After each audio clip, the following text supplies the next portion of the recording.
Programa Falando Alto, por aqui conosco mais uma vez o doutor Eduardo Cerqueira, urologista do Hospital Incá, e graças a Deus esse período que ele trabalha aqui tem sido muito bem sucedido, isso é muito importante. E mais uma vez a nossa produção traz o doutor Eduardo aqui em nosso programa. O tema de hoje é proibição do uso de anabolizantes com fins estéticos, doutor Eduardo. Nossa boa tarde. Boa tarde, Lelis. Estamos aqui mais uma vez para trazer informação ao nosso público, né? Sobre esse tema que é um tema bem... Está sendo bem abordado agora, bem atual. Discutido, né? Bastante discutido. Porque o pessoal hoje só pensa mais em beleza, estética, né? Então, pela busca incessante da beleza, as pessoas cometem excessos que depois elas só vão perceber quando a coisa já está bem mais grave, numa situação bem mais difícil. Quando se agrava. Isso aí é fato. Nessa estética engloba também a parte de mexer com o corpo, de cirurgias. Isso, né? A gente percebe, é notório, todo mundo conhece, ou tem alguma pessoa que você já viu que sempre está fazendo procedimentos estéticos, muitas vezes até de forma exagerada, né? O exemplo clássico que todo mundo tem é Michael Jackson, né? Que fez diversas cirurgias, modificou o corpo de diversas formas, né, até chegar a ponto de você começar a ter alterações que você não conseguia mais reverter do quadro, né? E isso é um quadro muito comum. Os anabolizantes, eles têm sido assim muito explorados nessa área, né? Já era um bom tempo atrás, né, que era comum se ouvir de que em academia o pessoal consegue anabolizante, não sei o que, pererê, né, para aquele pessoal que estava querendo ganhar massa muscular mais rápido e tal. Só que os hormônios, eles pegaram aí de pelo menos uns 3 anos para cá, assim, um gancho muito forte em questão de marketing, né? Você vê muita gente falando disso, inclusive profissionais médicos também, né? Prescrevendo e incentivando o uso de hormônios com fins estéticos, e muitos profissionais não médicos também falando muito sobre isso. E acabou que isso desencadeou no Conselho Federal de Medicina, né?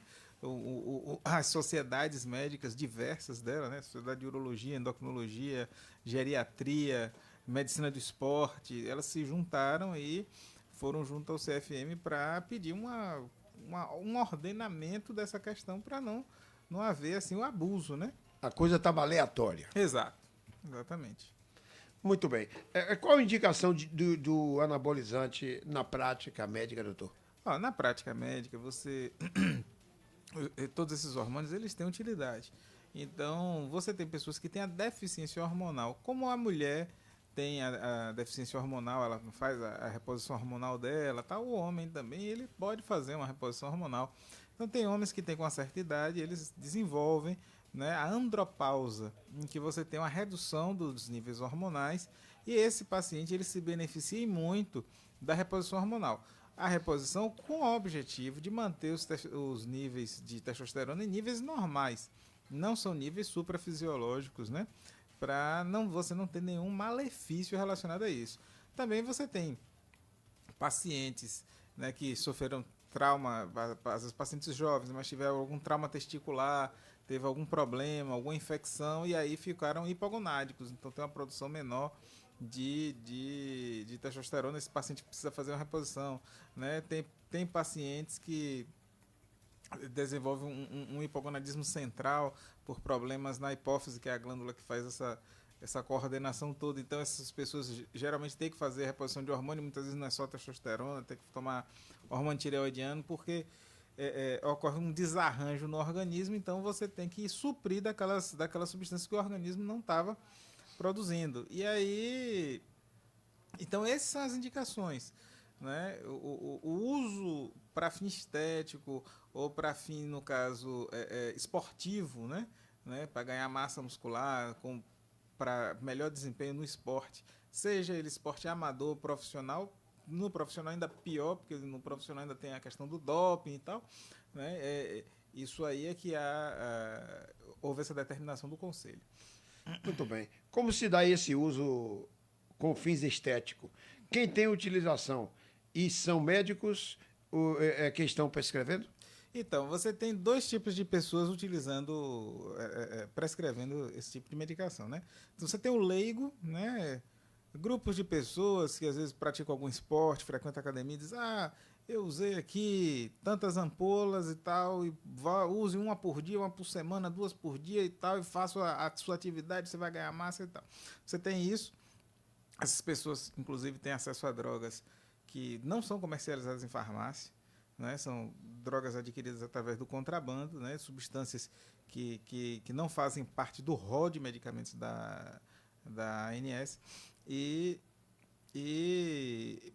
prescrevem, né? E orientam o uso, inclusive até por redes sociais, a gente vê isso com uma certa frequência. E risco, né? hein? E aí você tem um risco muito grande. Muito Tem grande. pessoas, inclusive, utilizando medicações para animais para ganhar massa muscular, principalmente nesses grupos. Misericórdia. Então você tem efeitos deletérios muito importantes. E você tem profissionais, né, profissionais da área de saúde, né, que passaram a prescrever essas medicações com fim estético. Né? Essa é uma questão polêmica e você vê os malefícios no sentido de que prescrevem a medicação, o paciente geralmente ele fica dependente do hormônio, porque quando você começa a receber um hormônio exógeno, o nosso cérebro ele faz uma leitura do nível sanguíneo de todos os hormônios o tempo todo. E se esse nível de hormônio sobe, o cérebro orienta aquela glândula a parar ou diminuir a produção, e se o nível cai, ele orienta a glândula a aumentar a produção para manter no nível normal. Se você injeta essa medicação, um hormônio no seu corpo, o cérebro vai ler e vai entender, opa, aqui a produção subiu demais. Ele vai orientar aquela glândula a parar de produzir. No caso da testosterona, os testículos vão parar de produzir testosterona. Depois de algum tempo vai ocorrer até uma atrofia do testículo por desuso. Se você está tomando aquilo direto, depois de algum tempo o testículo vai atrofiar igual uma perna de um amputado por não andar, atrofia, né? Ou se você, alguma parte do seu corpo que você para de usar, você percebe que ela perde dimensão. Então, ocorre a atrofia do testículo. Se a pessoa para de usar a medicação, aí o testículo não tem mais a capacidade de produzir que ele tinha antes e ele volta com nível baixo. Aí o paciente está hipogonádico, né? E aí ele, na dependência da medicação, porque se ele não toma, ele não consegue nem os níveis normais, ele está abaixo do nível normal o tempo todo. Então esse é um problema assim bem sério, né? E assim levou realmente a esse tipo de discussão, porque o abuso estava muito claro, né? A gente percebia muito entre os médicos, as discussões mostravam claramente pessoas abusando. Tem pessoas sérias que trabalham fazendo uma reposição adequada para o paciente? Tem, com certeza que tem, mas que tinha muito abuso, a pessoa pensando apenas no seu ganho financeiro e social, mas não pensando em realmente dar um benefício a esse paciente. Isso a gente percebia de forma muito clara e o conselho realmente tinha que agir para haver um controle disso e evitar os malefícios. O medicamento animal, ele é 2 vezes o valor do ser humano, né? É dobrado, né?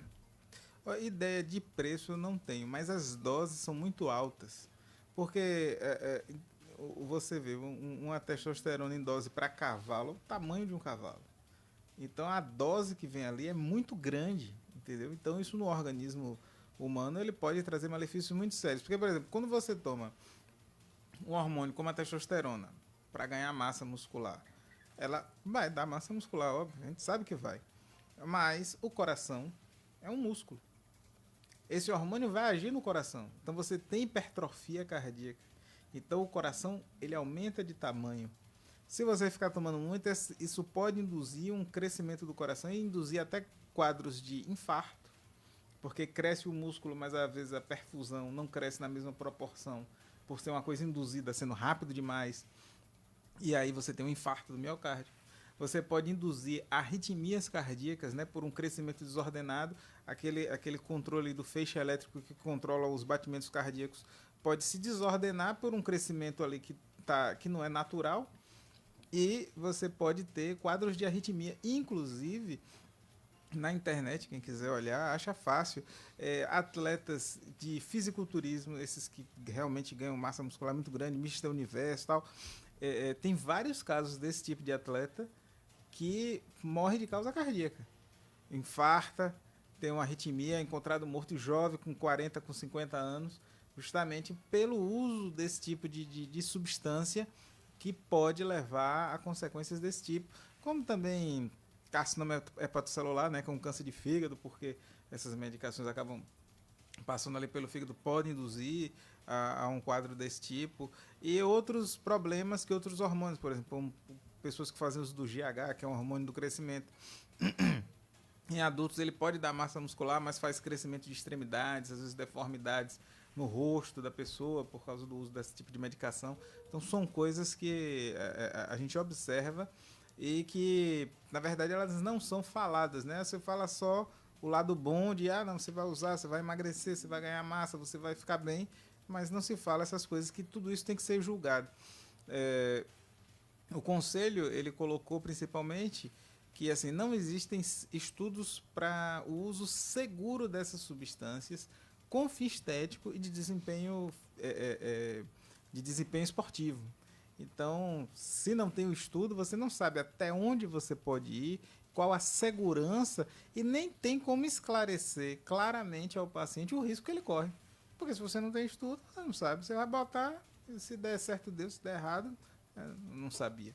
E às vezes o efeito negativo pode vir no futuro, né? Pode vir no futuro, pode vir anos depois que a pessoa utilizou e a pessoa ter esse tipo de problema.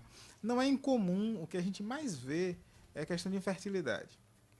No consultório é muito comum pacientes que chegam, né, dizendo, eu estou tentando ter filho e não estou conseguindo. E aí a gente já percebe logo, pelo biotipo do paciente e tal, que ele está fazendo uso de algum tipo de hormônio, de anabolizante. Aí quando você pergunta, eles falam, já usei uma vez, fiz um ciclo e tal, não estou usando mais. Mas aí quando você vai dosar os hormônios, vai fazer um espermograma, você observa lá as alterações decorrentes do uso desse tipo de substância. Que ele fez anteriormente. Exato. Muito bem. E o uso do anabolizante em pacientes transgênero? Está afetando? E como funciona? Então, essa é uma questão também bem polêmica, né? Para os pacientes transgênero em institutos de pesquisa que trabalham com atendimento desse público, né? Alguns endocrinologistas também fazem esse tipo de uso de hormônio para o transgênero, né? Esse está liberado, né? Porque existem estudos, né, já voltados para essa área. E essa área, isso também é um questionamento, né, de alguns profissionais que dizem, se pode usar para o transgênero, por que eu não posso aplicar numa outra pessoa e tal? Mas a questão do transgênero é que ela tem, realmente, tem estudos, tem algum fundamento para fazer, né, tem a orientação de como fazer, né, e existem especialistas, né, geralmente endocrinologistas, que se dedicam a esse tipo de tratamento. Né? Então, nessa área ela ainda está permitida. E o transgênero, aquela pessoa às vezes tem a necessidade desse produto, né? Exato. Você tem um transgênero que aquele paciente que tem a genitália ambígua, né? Esse daí, que os estudos começaram disso daí, né? Aquelas pessoas que nascem com a genitália ambígua, né? Tem uma genitália que parte dela é feminina, parte dela é masculina. Geralmente são pacientes que passam por cirurgia para definição de sexo. E aí depois da cirurgia você tem que fazer uma reposição, geralmente na adolescência, para desenvolver aquele sexo. Porque como ele é... Não tem o risco do médico fazer essa cirurgia ao contrário? Tem, mas assim, geralmente... Então, antes de fazer, tem que fazer um estudo minucioso. Geralmente assim, você tem duas coisas. Você tem o sexo genético, que geralmente o sexo genético está preservado, então você tem lá o gene e sabe, não, aqui é homem, só que na hora do desenvolvimento do embrião não formou pênis. Então você tem o sexo genético e a genitália ambígua. Mas geralmente, nos pacientes que têm genitália ambígua, as últimas orientações que eu já vi são de você dar um tempo, deixar aquela criança crescer um pouco, entender a sexualidade o caminho de sexualidade que ela vai ter para direcionar para aquele lado, para você não fazer tudo para masculino e depois ele ser o feminino e aí você tá com um problemão. Então, atualmente tem sido dessa forma. E o transgênero, aí, na verdade, é uma pessoa normal, né, que geneticamente e na sua genitália tem um sexo definido, mas que quer se sente do outro sexo, e aí essa pessoa faz uso de reposição hormonal, né, para haver essa transição de gênero, né? Então, isso aí realmente é feito, mas é feito nessas condições, né, com médicos que se dedicam realmente a esse quadro. Não é uma coisa comum de qualquer médico, qualquer endocrinologista fazer. Existem pessoas que se dedicam a isso. Mas essa área, sim, essa área pode, porque tem estudo, tem fundamento de como fazer, em qual velocidade, quais as drogas que vai utilizar, e já se tem avaliação de problemas com isso, né? Quais os problemas que podem vir a ter de ser feito esse tipo de transição de gênero. Muito bem, 13 horas e 22 minutos, estamos falando com o doutor Eduardo, Eduardo Cerqueira, urologista do Hospital Incá, meu caro Filipão Pereira.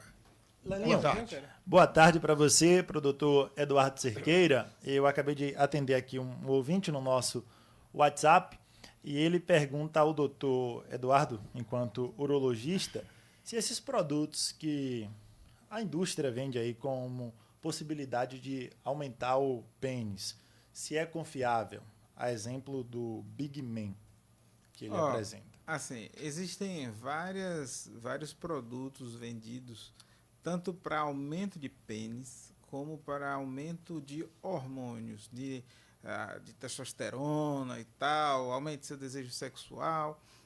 O que eu posso dizer é o seguinte: as medicações que falam que vão aumentar a testosterona, aumentar o desejo sexual, essas medicações elas são suplementos alimentares, tá? Geralmente tem algum trabalho, algum fundamento, mas não é uma medicação, é um suplemento alimentar que vai lhe ajudar de alguma forma, mas de uma forma bem menor do que uma medicação, porque os pacientes devem ter ciência que não se faz propaganda de medicação. Tanto que você nunca viu uma propaganda de remédio de pressão, que tem meio mundo de gente usando. Porque, por lei, não é permitido. Então, é permitido fazer a propaganda do suplemento alimentar. Então, quando você compra isso aí, você está comprando um suplemento alimentar. Pode lhe beneficiar? Pode lhe beneficiar, mas isso não é um remédio. Ele não tem a potência de uma medicação. Então, isso aí é uma coisa. As diversas materiais e equipamentos vendidos para aumento de pênis, eles até têm alguma utilidade. Na urologia, a gente utiliza para reabilitação pós-cirúrgica, algumas cirurgias que podem levar à deformidade do pênis. Você pode utilizar extensores ou bombas de vácuo para poder manter o formato do pênis e tal. E a gente utiliza, eu mesmo utilizo para pacientes que fazem cirurgia, mas para o paciente que não fez cirurgia, não fez nenhum tipo de procedimento, esses materiais, geralmente, eles não dão nenhum efeito. Não faz aumento de pênis, não tem essa melhora prometida, né? Agora, pós-cirúrgico, sim. Pós-cirúrgico a gente vê porque o paciente teve um corte, ele vai ter uma cicatrização e isso aí ajuda a manter uma cicatrização num formato que não gere uma deficiência para aquele paciente. Muito bem, 13 horas e 25 minutos, 13 e 25, programa Falando Alto. Vamos, alguma coisa do nosso WhatsApp, Elana? Muito bem, são 13 horas e 25 minutos, programa Falando Alto, oferecimento da Pneu Bom. O outono chegou, fique atento à manutenção do seu veículo, serviço de qualidade tem endereço certo. Pneu Bom, seu revendedor Goodyear, segurança total para você e sua família. Pneu Bom, no trânsito, sua responsabilidade é salvar vidas. Pneu Bom tem um atendimento de qualidade e coordenação do nosso amigo Reinaldo, no serviço gerencial e o comando do diretor Sampaio, Luan Sampaio. Pneu Bom aqui em Santo Antônio de Jesus. São 13 horas e 25 minutos, 13 e 25, programa Falando Alto. Doutor Eduardo, tem mais algum esclarecimento? Acho que o tema a gente conseguiu abordar bem, trazer essa informação para o nosso público, né? que agora existe esse ordenamento, né?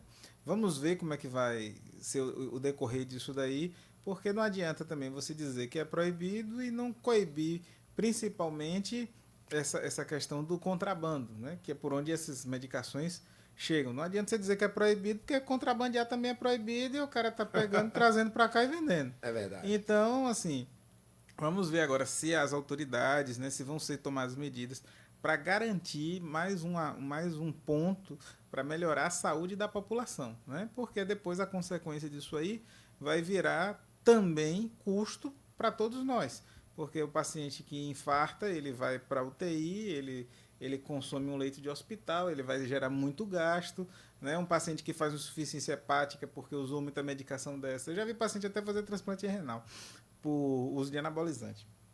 Entendeu? O custo é muito grande. E esse custo volta para a gente, porque muitos pacientes desses vão acabar no Sistema Único de Saúde e ali são os nossos impostos que estão custeando. Então a gente tem que buscar melhorar sempre a assistência e coibir atitudes que possam levar ao prejuízo da saúde de qualquer pessoa. Muito bem, 13h27, programa Falando Alto, doutor Eduardo, muito obrigado pela sua participação mais uma vez aqui no Falando Alto e nós estamos sempre às suas ordens. Eu que agradeço, viu? 13